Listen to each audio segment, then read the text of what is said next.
2 things you should know about me. 1. I'm a massive nerd. 2. I'm a massive nerd, and my fandoms form an integral part of my life and identity. This is the, highly abridged, story of my first fandom, where it all began. On the playground during 4th grade recess in 2007, I noticed a large group of kids playing at some sort of make-believe game. I tried to join in, but couldn't wrap my mind around it. Kits? Queens? Warriors? What was going on here?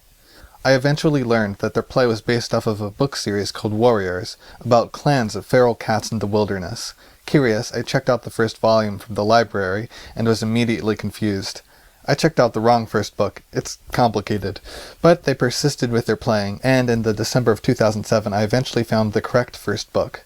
Then I bought the second and third books, and soon I was devouring the whole series. I was obsessed. I've noticed that when you first join a fandom, time seems to warp, filling your life with more experiences than you think is possible in a short period. On the internet, I found a whole community of people just as obsessed as me, making fan animation, fan sites, and fan fiction.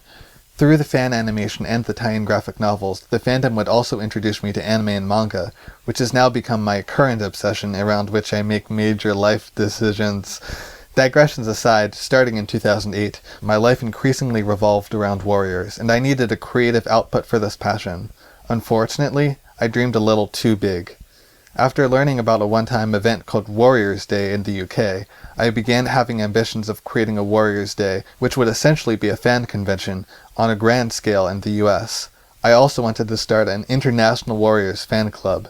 Needless to say, these did not pan out. I ended up sorta but not really starting a local fan club at my elementary school. Although I did not know the term fanzine at the time, I even ended up producing my own fanzine at age 9, which is really amusing to look back on.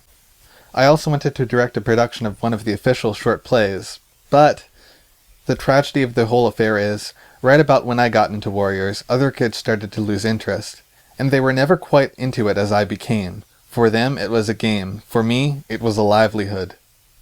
I eventually lost interest myself, though it took 5 long years for me to really move on to other things.